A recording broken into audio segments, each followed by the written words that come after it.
Welcome to the SAG-AFTRA Foundation's The Business. I'm Dawn Porter. The SAG-AFTRA Foundation has a COVID fund right now for artists who are struggling at the hand of this pandemic.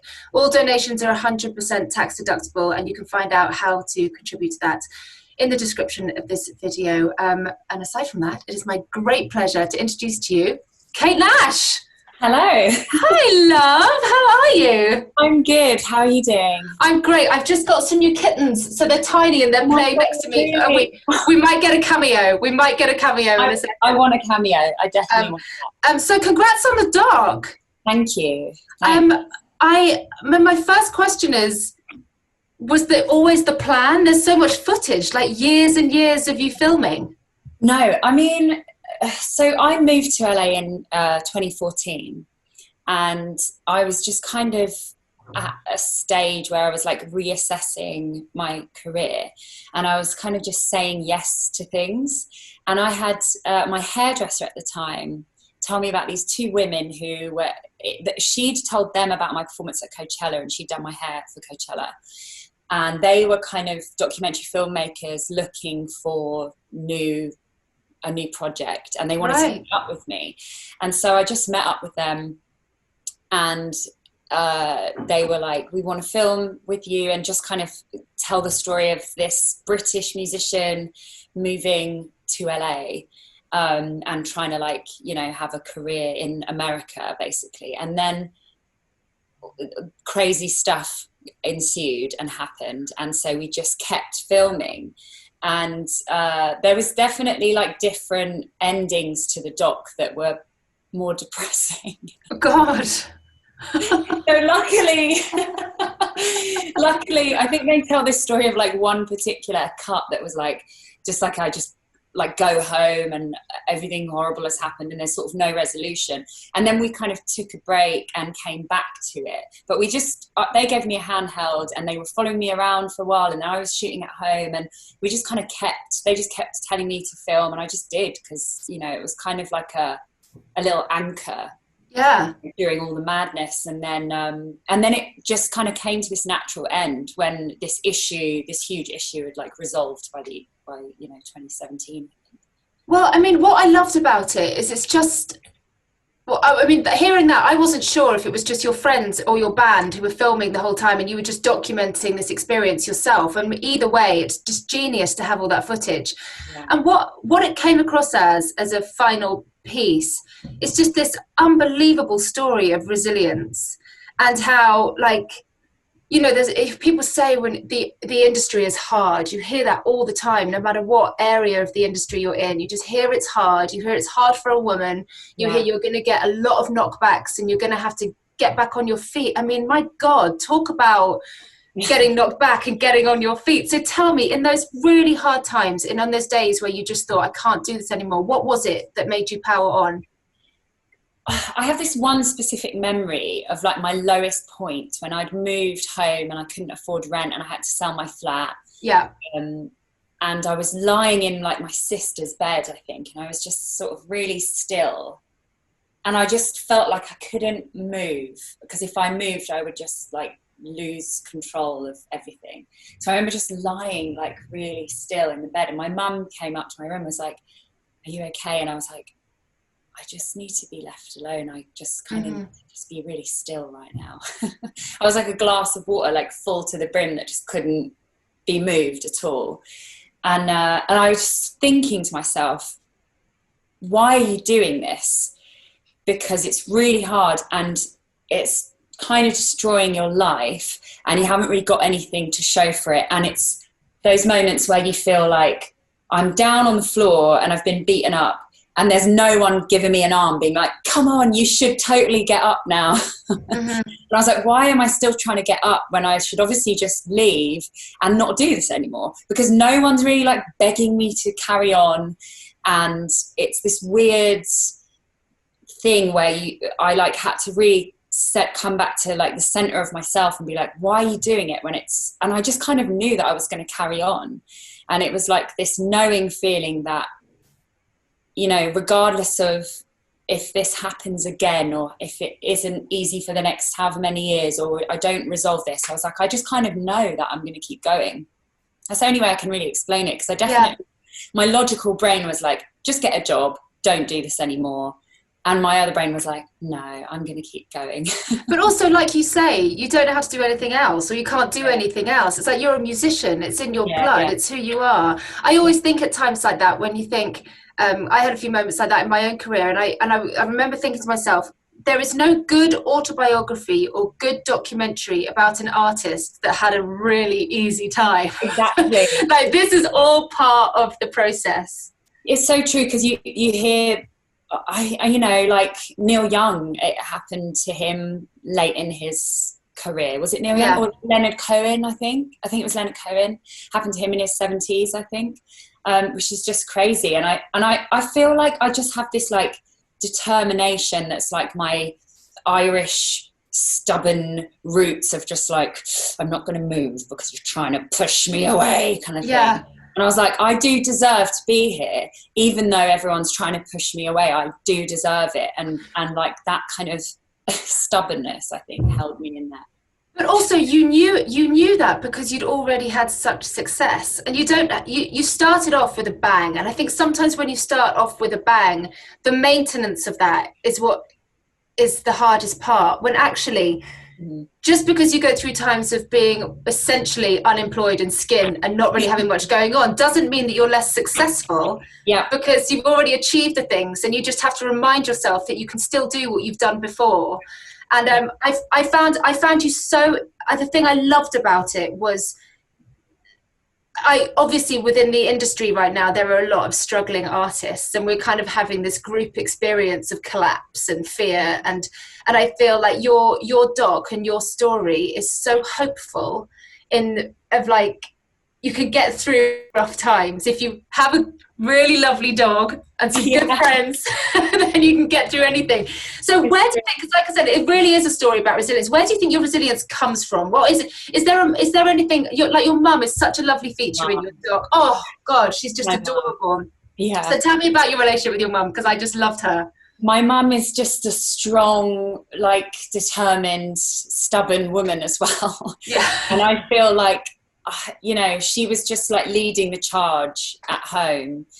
And I have two sisters, we're close in age, and like, I don't know, just like strong, very like loud, vivacious women, like female household. My dad, this kind of like supportive, like an oak tree or something, like right. Just like a bit quieter and just kind of taking in all the like, you know, banshees. And my mum has just always taught me to be like resilient. She taught us we could do whatever we wanted to when we were younger, and supported all of our interests and hobbies, and was really encouraging, and was like the house that everyone would at one point be living at if someone ran away from home, or, you know, our house was always really full when we were kids. Yeah, so lovely. Yeah. And I feel like that, there was never, I'll tell you what happened. I remember this story, my mum tells this story, and I think it's a really good example of like why I think I'll always sort of be okay in this like mad, celebrity driven, obsessed world. And it's like my mum, when I signed my first record deal, my only record deal, I was really, really nervous. I was kind of like, I don't know if I want to do it, because it just feels so big, and it was this scary thing. And I was in the offices, like in West London, and like management team and the record label were all there and all this stuff. And my mum and dad came, and everyone's like dressed up. And in front of everyone, my mum was like, Kate, if you don't want to do it, we can just get on the tube and go home, and we'll go to Pizza Express and we'll have pizza, and then we can just, you know, go to bed, and tomorrow you can just do something else. Like, you don't have to do this if you really don't want to do it. And I ended up signing it, but my manager at the time sort of came over to my mum and was like, oh, well played. And my mum was like, what are you talking about? I wasn't playing my daughter. Like, I genuinely don't need her to do this. And it doesn't matter to me whether she wants to, like, you know, that thing she says in the doc, I think, where there's like, she has dreams where I'm just like a teacher in Ruislip teaching music. And like, it was never, fame is not like valued by my family. So I don't have like, and you kind of see that in our industry where there's parents around that are like, it's so excited. And my mum's just never been like that. So I think that like ground is so grounded at home for me. I'm so lucky. Like, I've got like a very grounded family and a good group of friends. And I think to what you were saying just before, it's like, I really remember having to change how I measure success, because the music industry changes so much anyway, but just that thing you're saying, like sometimes everyone wants a piece of you and sometimes you can't get, you know, any job whatsoever. And you really have to change like how you personally measure success and like what you value, not what like everyone's telling you is success. And you have to kind of hold on to that as an anchor. And it really helped. And I think it's been such a valuable lesson. The whole thing has been I'm really actually grateful for it now, because I think it totally changed me, and it's given me like an appreciation for what is actually important in life. Yeah. And also, I think talking about success is always such an interesting conversation, because so much of what people consider success to be is financial. Yeah. And rather than perseverance and achievements and things that you did 10 years ago still counting, and just the idea that you are successfully getting out of bed every morning and driving your life forward is like to be considered a success. Yeah. I think so. Your mum spoke about your relationship with money a bit in the film, and she said you're not really comfortable talking about it. Like, are you bothered about being rich, or do you just want money to do what you do? Yeah, I'm not bothered about being rich. I'm just, I am uncomfortable with money, and I still work on it now to just confront all the things that I still have. I still got like leftover trauma. Honestly, every time I use my card at the supermarket, I'm like, is it going to go through like this? Yeah. It's like there were so many times and I'd be like, I don't know if I've got enough to get this coffee or whatever. Like, and it's not, I want nice things like everyone else. I want a home and to go travel, and I want to be able to continue to do music, and that is actually expensive. But I'm not really bothered about being rich. I realised that, like, I don't know, even during this, it's like, what do we really need? You know what I mean? Yeah. Like, sometimes I want shiny things, and sometimes I want more clothes, and sometimes I want more stuff. But it's like, even though there's like a little high when it comes in the post, I'm like, oh, and then it doesn't really mean, I don't know, the vision of what I thought it would bring to my life, like, isn't really there, you know what I mean? It's like, I don't have like huge aspirations to be really rich. I just want to be able to like continue doing my career and have the life that I have now. I want to be able to maintain that and take care of my family and my dogs and go on holiday and like pay rent. Yeah, it's important to be able to do those things.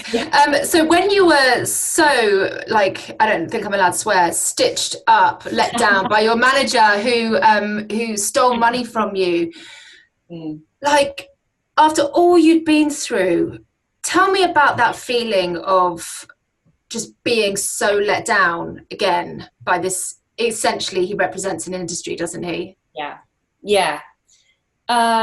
I think it took quite a few years to process that, but it just like pushed my self-esteem like into the gutter. And I didn't realize how much that was affecting me until I looked back and sort of healed more from that. And I saw like the relationships I was in and like the treatment I was kind of, you know, like the romantic relationships I was in were really bad as well.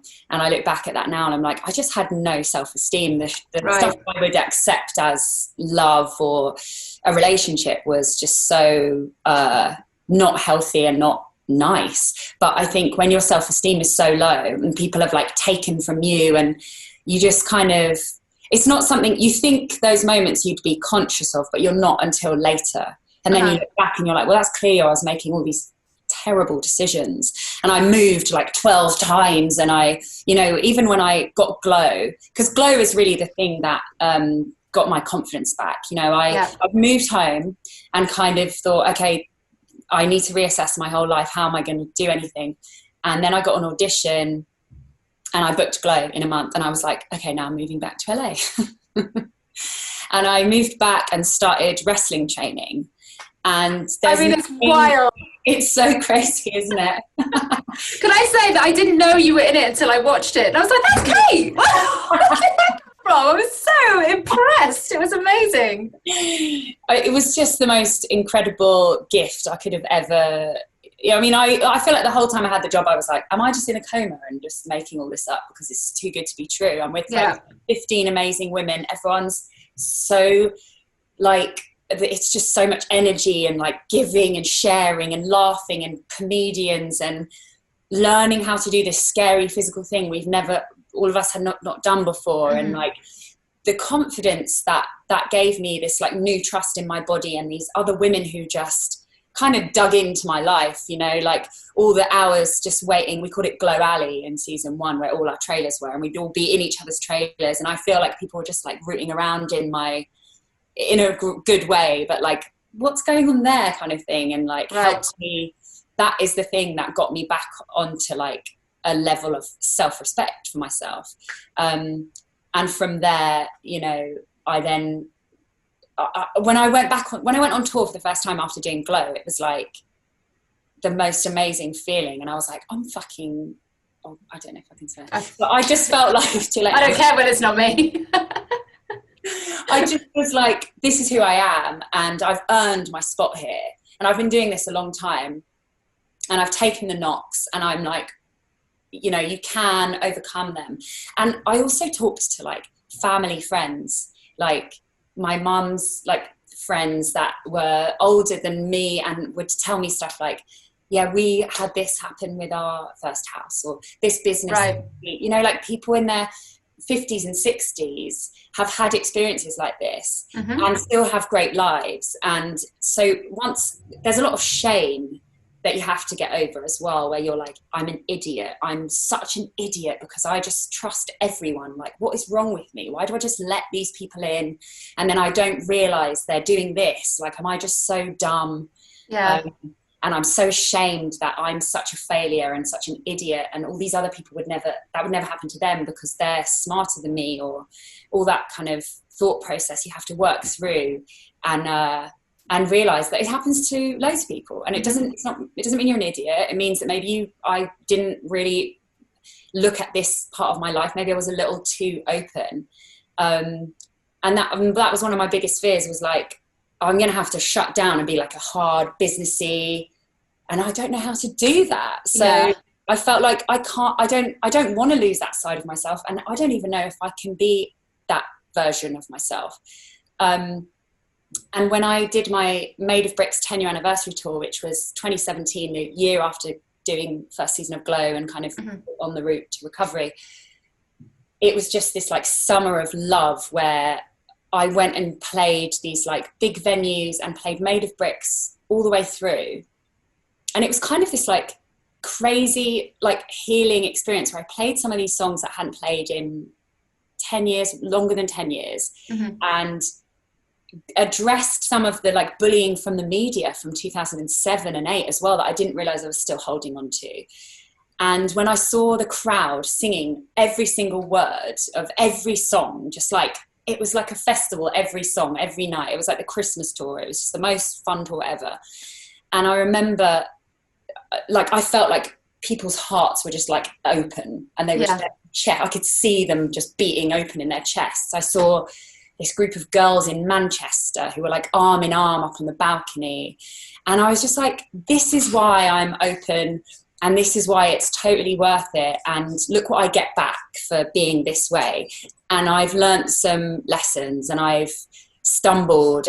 And I don't know if you found this as well, but when you get into your 30s, like, you don't let everyone in the same way, but it's not as brutal. You might meet someone and be like, oh, they're not coming into the inner circle. Yeah. You know, you spring clean. I mean, I'm in my 40s, I'm 41. But you spring clean your life a bit when you get, the older you get. You realize you don't, that kind of popularity vote of having being, you know, one of a big crowd where you're everyone's friend and spreading yourself very thin. It gets harder in work, and I've noticed that even, you know, in work stuff, I used to just be like, I'll do anything. And now I'm like, I know I don't want to, actually, that's just going to really complicate my week. I don't want to, so just say no. That the power of saying no and knowing what you want to do, that's a real age thing. But I think there's something brilliant about 20-year-old 20 somethings who throw themselves into life. And you Yeah. know, when you talk about, you know, why was I accepting all of these people in? And I just think that's what you do, especially when you're an artist. You've got to have a big open heart. You've got to take risks. You've got to just kind of dive in. And I literally, as I said that, just got a vision of you diving onto your crowd, which I love that in the film. I think that's just something where just like, you know, someone like me who's like, I just consider myself to be like a writing mum now. I'm just a writing mum. I'm just so like, have such a like risk-free life. And when I see someone do a crowd surf, I'm like, oh my God, proper rock star. It's so cool. Can you just tell me how it feels when you are traveling over people's hands that you don't know? I mean, it's so fun. It is so fun. It's really scary at first. When you first do it, you think, oh God, what if I fall flat on my face? And you do sometimes do that. Oh but God. If you've got a sense of humour, then it's really funny that happens. Yeah. I remember in Girl Talk, when my third record came out, that's when we just started doing that like crazy. And I would get girls up on stage when I played the song Underestimate the Girl, and I would like help them crowd surf. We had this whole system where my tour manager would help them, and I'd be like, come on everyone, like come close. And we'd get these girls that would never do anything like that ever. You know, they'd be so nervous but kind of up for it. And you'd see them go out and then see their friend on the stage, and they'd both be like, oh my God, like, I can't believe I'm doing this. So fun. Send them out, and then we'd be like, okay, come on. It was like the primary school teacher, like organising the crowd surfing at the gig. But it's such a liberating feeling, especially for girls, because we always feel like, you know, we shouldn't do stuff like that, or that's men or whatever. And if you don't, like, I don't really mind looking like a fool, so I can go out there and fall and like laugh through it, and it's just the best thing when I go out and I can see my band playing and I'm like, yeah. Oh, it's so fun. I mean, just there's nothing like I envy more than the confidence to just jump on top of a crowd. Come to my next show. I will. Out there. Oh my God, I'd be so scared. I'm like the kind of person that's never even been on a skateboard because I'm so scared of breaking everything. Can we just have a quick chat about the difference of being surrounded by men and women? Because I feel like you started out being let down by guys in this industry, and then you surrounded yourself by women and things took a turn. Yeah, that's true. I remember realising, because I grew up in a very, you know, female heavy household. So it was all of a sudden, being in the music industry, I just realised, oh, there's just like men everywhere. Every room I go into is like 12 men, or I'm on my tour bus and it's just full of men, and I've gone to bed because they're annoying and like I need to just have some time on my own. And it's a realisation which took a while of being like, oh, I want women around me, and I can do that because I'm the boss. So I'm actually paying everyone. Like I'm an employee, but you're 19 or 20, so you don't really own that. First of all. And I started with a sound engineer. I brought a sound engineer in, this amazing female sound engineer, and then I brought my lighting engineer, Paula Trounce, who's incredible, and then I basically one Christmas was like, I'm just going to let everyone go and start again. And I went to a university, like Guildhall School of Music college, and I just interviewed a bunch of like female students and picked some of those girls to be in my band, and you know, they're still with me today, and fantastic. It's just the coolest thing, and you just feel like a proper, when you're on stage, even in sound check, because there's different, you can tell some of the crew are like girls, you know, when you get on stage, and sometimes sound check becomes like have to prove who we are kind of thing in sound check. But I just remember thinking, there's so many girls at my shows, just rows and rows of girls, and I want them to see someone on stage that they relate to. If it's not me, maybe it's my guitarist or my bassist or my, you know, or the lighting engineer. You know, there's all these different jobs in music that you can have that don't feel as open. And yeah, I think having that female camaraderie, it just makes me feel so protected. I can go into uncomfortable situations and feel like I've got my little, you know, army with me. And the way that, and I still work with some men as well. I'm not like just exclusive. Not an anti-man situation. But I do think balance and having lots of women around is a really powerful thing. And I just trust women, and I get so much out of female friendship that it's just really important to me. I also think what you just said about how lovely it is for the audience to see, you know, themselves on stage. And this is when you really understand the importance of putting women in typically male roles, like being in a bloody band. It's like those women are paying to see you, and they get to just, I don't know, I think it's genius. I think it's such a love. I love seeing all female bands. It makes me, as someone in the audience, I feel like I'm part of it so much more. Yeah. And so it's such a lovely story that you just kind of pluck them from there. And I know from school. It's amazing, and they're just the coolest. They are really the coolest ever. So let's talk about Kickstarter, because I'm a big advocate for artists finding their audience and for their audience funding that career. I feel like it's the way it's going for so many people, and there are a few trailblazers, like Amanda Palmer is someone that I see doing this through her Patreon, and like you've done it with Kickstarter. And so tell me about that initial moment where you start asking your fans for money. Yeah, I mean, it's really scary. Me, I think the scariest bit was, I was like, I'm going to fail. It'll just be really embarrassing, because I'll be like, you know, I raise this money and fail. Because I feel like, Amanda Palmer is really inspiring. I feel like I don't actually mind asking people for money especially when you're like, I'm going to make an album, pre-order the album basically, and then support me, you know, by buying the album. And I think now, try to be transparent and get people to understand how much it really costs to make a record or to go on tour, because I think that's where people don't fully understand. And I think that's the gap that we've got to close, because there's just like music just doesn't have any value anymore. People don't want to pay for it, and we don't get paid well by Spotify. So I think I saw this like campaign actually today, someone sent me on Instagram. They're like, thought you might be interested in this, and it's like, pay us a penny per track. And I was like, a penny? We're like demanding to be paid a penny for each play. It's like, for God's sake, a penny. Of course we should be getting a penny. I know. 1 penny is what we have to beg for. And in COVID, so many artists aren't going to be able to continue, because 75% of artists make their money from touring, which is now non-existent. So in a way, the good thing about that is artists are really going to have to step up and say, we're demanding more, because otherwise they won't survive. And I think it is the future. I think that major record labels, I don't know, I don't think the record industry is very innovative. It doesn't inspire me very much. You know, the deals just changed to suit the record label.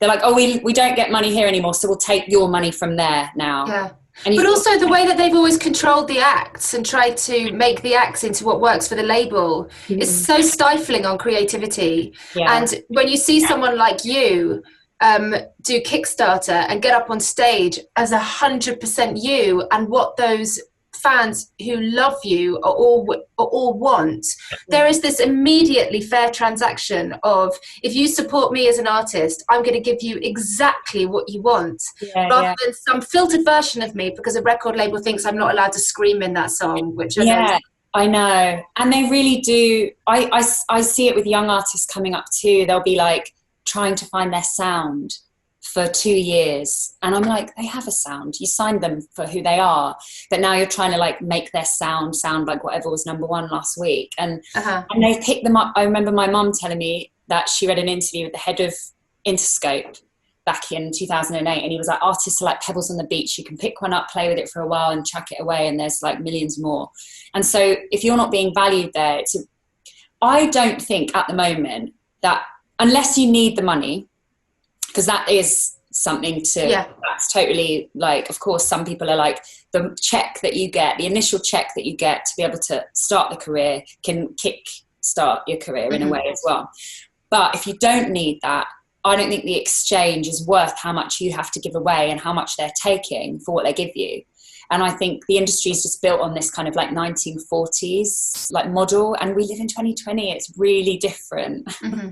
Why hasn't it evolved? And I think it has to come from artists demanding they evolve. And like you say, it's these platforms that exist now that can give us that freedom. It's not always the ideal thing. You don't always want to run your campaign, but if you have to, or you can, mm-hmm. then it's quite empowering. Like you say, I feel really lucky that I'm in this. I feel really free. I can make any record that I want now, and I don't have to like run it by. It's brilliant, yeah. I also think, but just because of the what the internet is, where it came from, and suddenly we've just had 10 years of people getting used to having stuff for free, and it's messed it up for writers, it's messed it up for artists, it's messed it up for music artists. And I think we need to get back into the, you know, the old magazine subscription thought of you subscribe and support the thing that you're into, and, you know, be selective. People can be really selective on what they support, but I just think otherwise, like, really good art is just gonna fizzle out. Yeah, that's the scary thing, is that there won't be middle working class because they can't afford it. Yeah, I know. Well, I really support you. I will support your next one. I didn't know about your last one. I'm sorry. Are you doing another one? I'm not at the moment. I'm just writing and sort of watching the world do what it's doing right now. Yeah, whatever the hell that is. How's lockdown been for you? Let's just finish on that. It's been all right. I have to say, the spring and the summer was not good. I was depressed the whole time. I felt like I didn't get into it was so hard to adjust to. But now it's autumn, and that's so much more my season, where I feel like I think I've gotten to a place of acceptance where I'm not trying to really achieve anything. I'm not going, I need to do this and I need to self-promote this. I'm not doing that. I'm just I've started a hobby. I started taking photos on like an old Canon. Lovely. And I realised I haven't had a hobby since like before I had an iPhone. And I'm trying to just I go to Griffith Park every morning with my dogs, and I just like love it. And I got a new piano and I'm playing classical music again. So I think I've gotten to a place where I'm just like, you know, I can write songs, and if there's auditions that come in, fine. But my goal right now is just to just live. And I feel like we used to do that with the music cycle. Used to be, you go on tour, you know, you make your record, you promote it, you go on tour for like a year and a half, and then you go home, you shut the door and you recoup. And you kind of decide, like, you're like a dried up sponge, and you just put it in a bucket of water and like soak everything up so that you can be inspired to write. And since in like social media, I feel like we have to constantly self-promote. So even when you don't have something to promote, you're like, I'm doing this and I'm promoting my faith and I'm doing that and I look at my amazing life. And it's just really exhausting, and it's like a waste of time for me. I think it takes up a lot of hours that don't make me creative or make me make anything. So I'm like cutting back on that and just trying to be completely comfortable with like not promoting anything and just like waiting. And then like I know that like I'm going to write a couple of songs here and there, but not being like I have to do, because it's just a weird time, and it's okay to not really be okay. It's okay to not be able to achieve everything you want to achieve. Like it's a really stressful time, and I can't think past the election really. I'm just like, I want to get that over and done with. Know what life's going to look like, how stressed we're going to be, or if we can kind of like, I'm just like letting myself deal with it, and it's been hard, honestly. I found it hard. What about you? Well, you know, it's awful. Yeah. I mean, I got kittens, so now I'm happy. But I literally needed kittens, and I said this morning I was like on the brink of a meltdown, and then literally just said it doesn't matter because I've got kittens. So I get so much joy every day from my dogs, and I'm like, that is actually a beautiful life. You know, like I think we're also really addicted to living in. Like I've tried to stop talking about he who shall not be named, because he must be so happy that all we do is talk about him. And I'm like, I need to also get joy in my life. Even if he wins the election, I still need to be able to like, we can't let these people like destroy everyone's life, because otherwise exactly. Yeah. So getting the joy. Kittens and puppies. Kittens and also just realizing that we're in this for a while, and you can make, I feel like for a lot of artists, I know that financially a lot of people are really struggling right now, but the pressure of not producing is like, take it off. It's okay. We're kind of, it's totally okay. We are defenseless against what's going on in the world to an extent. And if it's, you know, if it's not a time to be creative, then that's totally fine. Let's all just survive. Yes. And on that note, Kate, I'd like to say thank you so much on behalf of SAG-AFTRA. Oh, so nice to see you and chat to you. So lovely. Honestly, that was delightful. Congrats on the doc. I think it's absolutely brilliant. Thank you so much. Take care, my love.